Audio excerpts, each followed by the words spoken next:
Hello, everyone. So, how are we doing?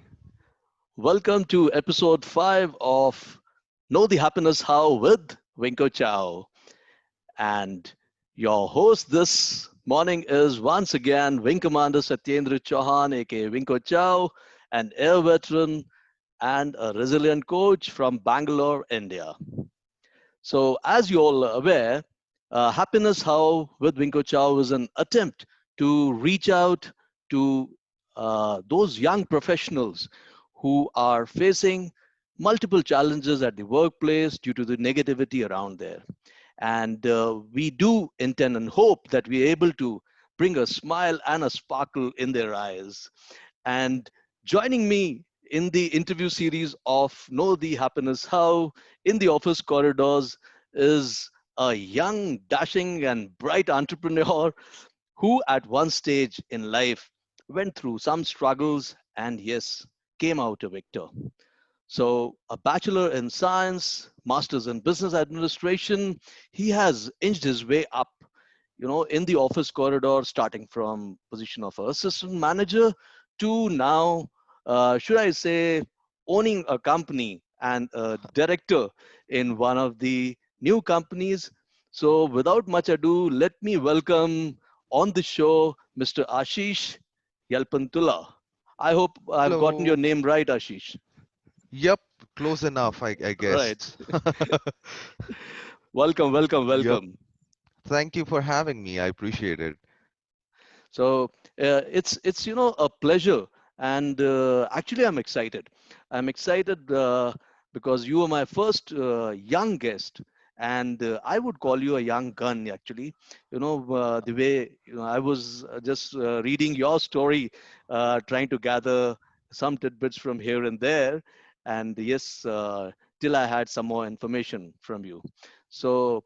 Uh, I wouldn't take much of your space, and I would let you do all the talking. So let us begin. And why don't you tell us how it all started in the office corridors? How did you start? How did you, move up? So let's hear it from you. Wow. Well, you're too kind to begin with, so I appreciate that. Um, well, to begin with, right, my story all started, I would say, in about 2004. I was Hmm. quite a delinquent kid back then. Hmm.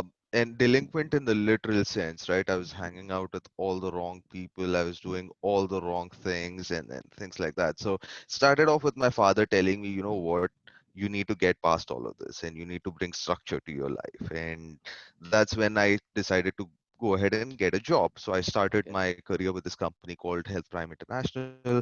I worked with them for about 9.5 years, and during that time is when I sort of grew into a professional from being a college kid. Those early years were really difficult, right, for me to go through that transition of just being this kid who likes to party into a guy who is serious about his job and career and things like that. I worked in Health Prime for about 9.5 years, and during that time, I did operations, I did business intelligence, management information systems, I did some SQL development. So I sort of put my hands into a lot of jars, and sort of got a taste for what it's like to do other things in life. Then I moved on to IKS, which is Inventurous Knowledge Solutions. It's a company based out of Navi Mumbai. I worked with them for about 5 years, and I moved into a role of client services, which is an entirely different role than what I was doing before. But I guess that was the allure of that job for me. I did that for about 5 odd years before I realized, you know what, this is not something I see myself doing long term, and I don't see myself working for others for a very long time. So with that, I decided to quit my job with IKS, which had placed me, in the US in a very cushy position, a very nice job. Decided to quit all of that and come back to India and set up my own shop, which I did. And we just got ourselves incorporated in February of this year. And between February and now, we are now a 65 people strong company, Wow. and we hope to keep growing. That's sort of been my journey. Wow. So, it's really a story of inspiration, actually, and inspiration, leadership, and there would be a lot of elements that I would love to talk about. But let me begin, by asking what is, the niche of my, or rather, theme of my program or the show, is that what are the aspects that you encountered, if I you had to, let's say, list out about three aspects or certain points which you faced while you were in your journey growing up in the corporate circuit. Well, I there's like very distinct phases of my career that I can sort of bifurcate my career into. Uh, Phase one, like I was mentioning earlier, was being this, delinquent kid who liked to party all the time and spend all the money, do those kind of things, and moving from that, transitioning from being that person into a professional, right, who's concerned about his job, who's serious about his job, who wants growth and things like that. That was sort of my phase one of my career. Phase two, I would sort of distinguish into moving from being that professional guy who is just, doing his job, to moving into a role which demanded a lot of leadership, which demanded a lot of creativity, and demanded learning a lot of new skills, which I did. And I moved into a supervisory role. I was working with a lot of people. I was managing a team of about 60 odd people. Then phase three of my life was sort of just being done with operations altogether. Is just saying that, you know what, I don't see myself managing a large team of people day in, day out, doing attendance reports and all of this managerial work, to moving into a much more creative part of my life. And in this creative part, what I wanted to do was basically learn new things and implement new things, work with new customers, meet new people, travel as much as possible. And that's sort of what I did.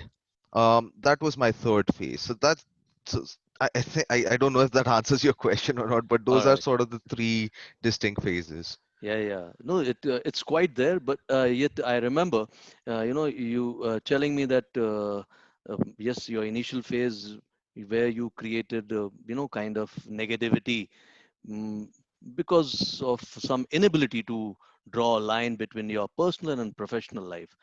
And I also remember So, you telling me that, in your second phase, somewhere as you were growing, you realized there was some lack of recognition from your right. superiors and the environment around.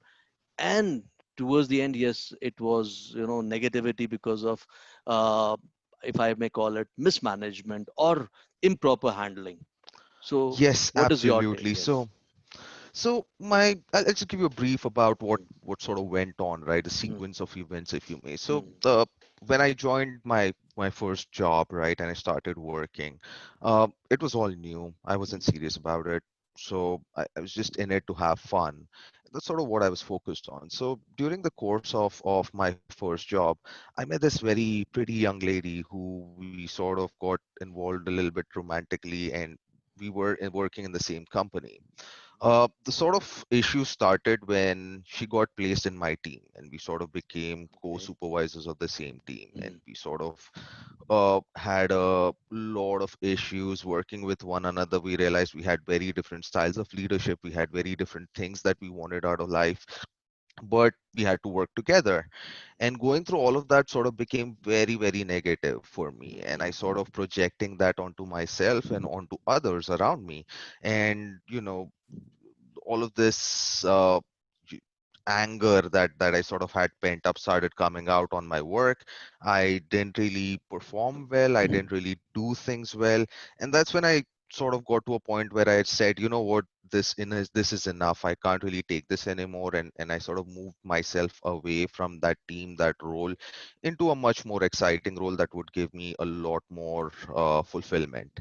Um, and the second instance I would say is when I moved into my new role, right? Like I had this boss who was constantly putting pressure on me for new assignments, new work, things that I had to deliver on. But at the end of it, I would never get credit for any of it, right? I sort of was never recognized. All of my performance evaluations never spoke of all the positives I did, all the work that I put in and all the results that I've delivered.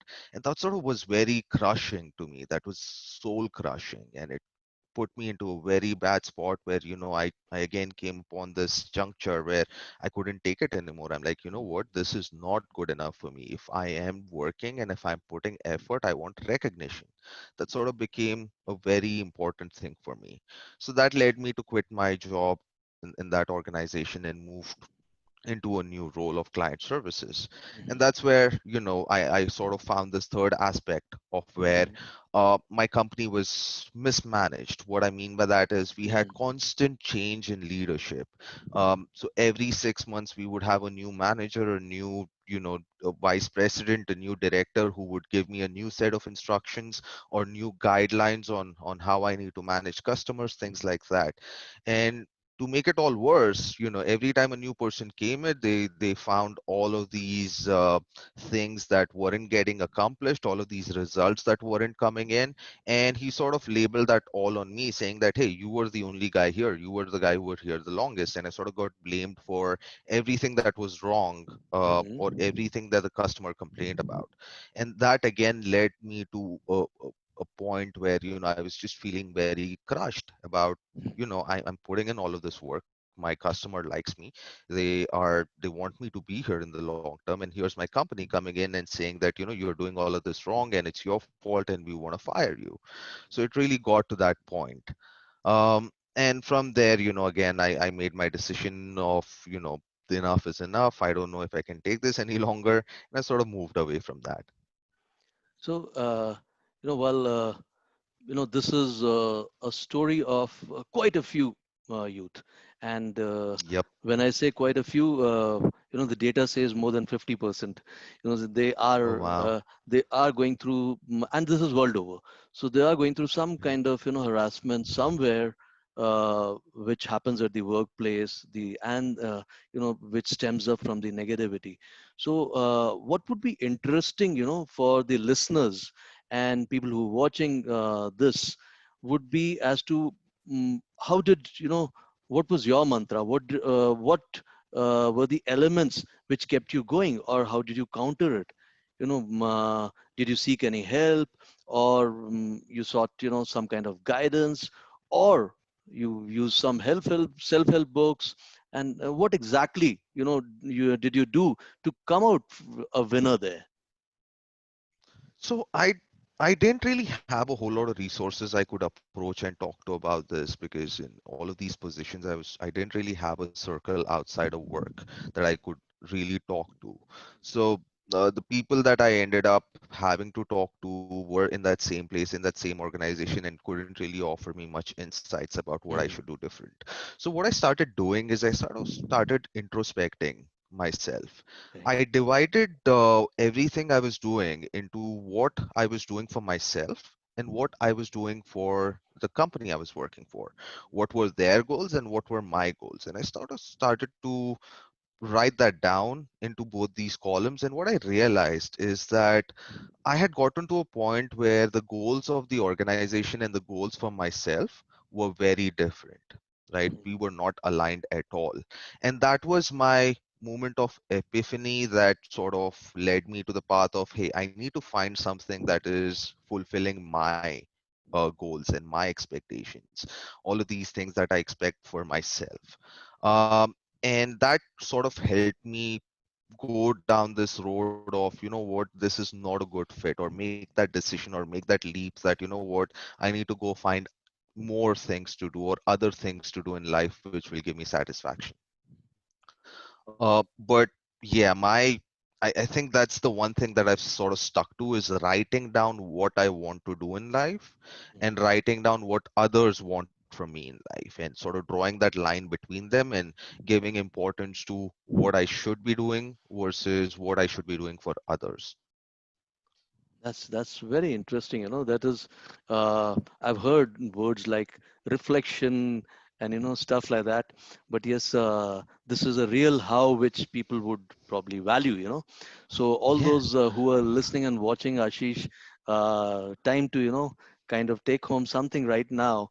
That is, you know, put your pen to paper, do a proper exercise, do introspection, and have your clarity in your thoughts. List down what is your objective and what is that your company or your bosses are desiring from you. So, and once you do that, you will certainly arrive at, some stage where you would want to strike a balance, or else at least you will get a resolve. So that's really very interesting, and uh, actually, it is very impactful to know that, that kind of exercise. You also, used a word, you said epiphany. So now it's lovely to hear that. And do you think you did something, I mean, some kind of exercise to arrive at that, some kind of, being mindful, or awakening your consciousness? I mean, there's so many things happening around. So I don't know about all of that All because right. I haven't really read a lot of self-help books or anything Great. of that sort. So I don't really know how that process works. But Uh-huh. when I said epiphany, all it was is I came to this realization that hey, I want different things in life than others, and I need to do something to achieve them. And there's no Mhm. point being in this rut or in this dance, which is sort of leading to mutual destruction. That's lovely. That's really lovely. That is, as I keep saying, in our show, our intent is to, give those, if I may call them nuggets, in the most simple form. And what could be the simplest form than this, that one would want to do some kind of introspection. So when you were doing that, do you think you were, maintaining a journal, or kind of doing it every day, or it was one-time exercise that you did and you followed it up? How did you go Well, about it? it took a while to sort of get All to right. that point. Mhm. Initially, when I started doing this, right, I had all of these ideas in my head, right? I had all of Mhm. these thoughts in my head. Hey, here's what I want to do. Here's what your company wants me to do. But I kept getting lost in thoughts. Mhm. I kept getting lost in, hey, what is it that I want to achieve? Started losing vision because everything in your head is sort of in a flux. Okay. And that's when I decided I have to write this down, or else I'm never going to see things for the way they are. And when I started writing them down, my struggle was I didn't really know what I wanted. I didn't really know what my goals were. I didn't really know where I saw myself in the future or what I wanted to do even. So it took me about 2 weeks to sort of figure out what is it that I wanted to do. But what kept me going is I have to discover what is it that I want from life. That's the one thing that kept me going. So I kept writing, scratching out things, throwing away pieces of paper, writing it down again. And the second issue I had was I never really truly understood what my company wanted, right? I never truly understood what they wanted to achieve in life or where they wanted to go or what they wanted of me specifically. So I actually had to go back to my bosses and talk to them and say, hey, what do you expect of me in the long term, right? As a whole from this job responsibility, what is it that you expect of me? And then come back, write that down. And so this took a while. It took me about a whole month just to figure out what my company wanted from me. See, companies make these vision statements with like very complex words and a lot of sentences, but they don't really make sense to me as a common person. So it became very important for me to go talk to people who could explain them to me. That's that's very interesting to know, that how does, a common person, or a, somebody on the floor understand that.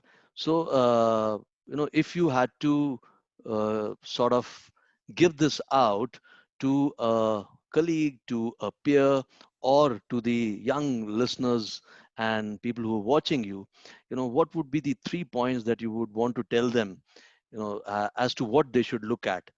I remember you, telling me something about, depression, focus, and looking at the, light at the end of the tunnel. Right. No, that's very much sort of become kind of my keystones for moving forward is All right. I always have to look at the light at the end of the tunnel. What I mean by that is some kind of a milestone, a goal, a singular thing that will bring you joy and happiness, right? You have to look at that. You have to know what that is. And before you do anything else in life, I think that's the one of the most important things that you need to figure out. Is it what is it that you want to do? What is that end goal that you want to reach? It could be anything, right? It could just be, I want to be able to walk on the beach for 4 hours a day. That's a Hmm. great goal to have, right? I mean, it Hmm. brings you joy, it brings you happiness, it's achievable, right? That's ultra important. Without that, I think the rest of the exercise does not make sense. The second thing I think is that it becomes very, very easy to go into depression because of the negativity. It leads to very negative thoughts. It may lead to even self-harm, which, to be honest with you, I went through as a phase, right? I was Hmm. inflicting self-harm on myself because I just didn't know what to do, right? I had all of this frustration, anxiety pent up within me, and it was leading me to depression. At nights, I would just end up crying for no reason, not Hmm. knowing why I was crying. So it becomes like it's very off-putting. It brings you down to a very, very bad place, and it's very Hmm. important to realize this when you're there and sort of say, hey, you know what, enough is enough, right? Just get up from your bed, stop thinking. That's, I think, the one of the most important things that you can do is when you wake up in the morning, don't think about what's happening or what's not going to happen or what is going to happen. Just focus on the one thing that makes you happy, right? And how are you going to get to that? Having that sort of focus is going to help you. uh, don't get lost in the depression, don't get lost in the negativity. um, that brings me to the third thing, right? Is what you have written down as your goal is the only thing you should be thinking about. Hmm. Forget everything else. It is not going to help you, right? If your goal is, hey, I want to buy a vehicle, or I want to buy that home, or I want to move into this place, right? Whatever that goal is, do everything or focus on every thought that helps you get there. Everything else you will have to learn to sort of turn the volume button down on and sort of tune it out, because that is not going to help your journey. That's very nice to hear that. Yet, as you say this, and there must be a lot of, it must be a kind of hindsight that now you must be thinking. But is that kind of easy when you're going through it? When you are Not in at that all. phase, when you're in that phase. So what did you do? What did you do to fight, to tell yourself, okay, yes, I have to get out of bed and stop thinking, live in the present. So what I did is I wrote down, like I said, I wrote down my goals on this piece of paper, right? After I Hmm. had that epiphany of, hey, here's Hmm. what I want to do in life. All I right. wrote that down and I stuck it in front of me. So every time I woke up from bed, the first thing I saw was my goal. All It's right. written on this wall, and I know clearly, hey, this is the one thing. I did the Hmm. same thing, right? I changed my desktop background to say, here's what I want to do. Wow. Hmm. And then, so every time I was working and my boss came over and told me something which I didn't agree with or whatever, right? I Hmm. just went to my desktop, I read my statement as to, hey, here's my goal and here's what I want to achieve. And it sort of helped me tune out everything. Uh, That writing your vision statement down or writing your goal down and reading it is the single most important thing that you can do to achieve your goal. Keep it in front of you. It has to be visible to your eyes, right? It's There's no point in saying, you know what, I'll keep it in my mind, because Hmm. thoughts wander, thoughts waver, Hmm. but you know written words don't. So you Hmm. have to read them, you have to keep them in front of your eyes, and you have to keep focusing on it. All right. So all those who listening and watching, remember it's always good to have a vision board, and those will help you as affirmations. You necessarily do not have very heavy affirmations, and yes, what you can avoid is negative affirmations. So stop brooding about it, and every morning has to be a new morning where you set your own goals and move towards them. And it is always better to have them in front of you. No harm in having a goal card, no harm in having it on your desktop, no harm in having it on your vision board in your office desk. So do that. And so yes, now that you are at a stage where people certainly look up to you. So what are your achievements, if you have to list them down? Let's say three achievements personally and professionally. I can ask you Well, personally here. a decade ago, right, when Okay. I would have told myself that, hey, you would have a company which you co-found and you will have about 65 people employed in that company, and these people, you'll be controlling their uh, work life like you were, right, at one point Hmm. of time in their shoes, and you Okay. would now have this opportunity to change their lives, right? So Hmm. I would have never believed myself, but now that I'm here, it sort of feels very surreal to be able to have 65 people who work with you, who believe in your company, right? Who are there, and you having been in their shoes, sort of empathize with them and realize that, hey, I can make their lives better. So I'm great to be in this. I'm very happy to be in this position. It feels great. But the most important thing is all of these lessons that I've learned along the way, I'm sort of able to implement in my workspace, right?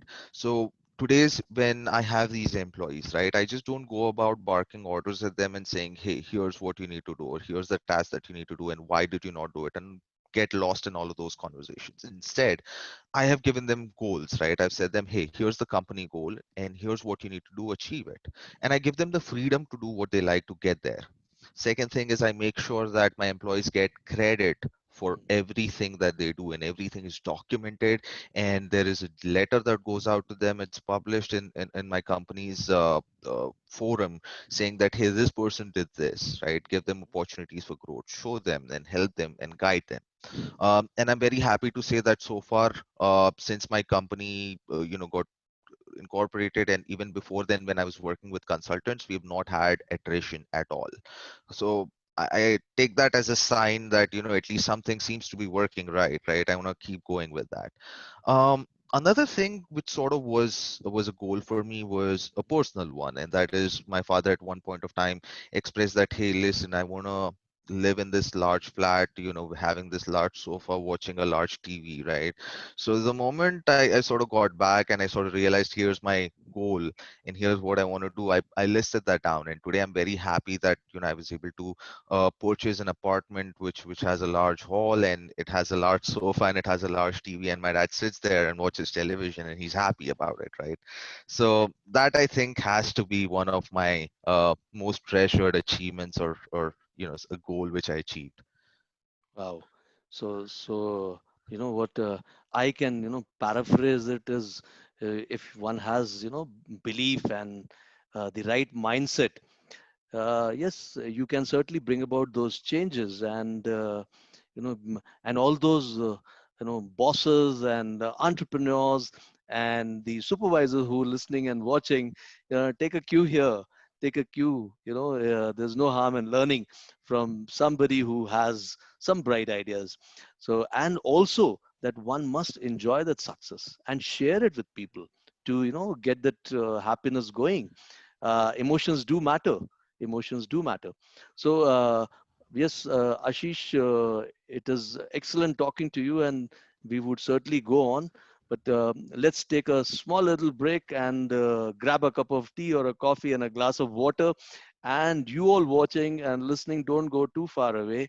We shall be back with you in Jiffy, and on this excellent conversation, an exciting conversation going on with Ashish in Know Your Happiness How with Winko Chow in the office corridors. We shall be back soon.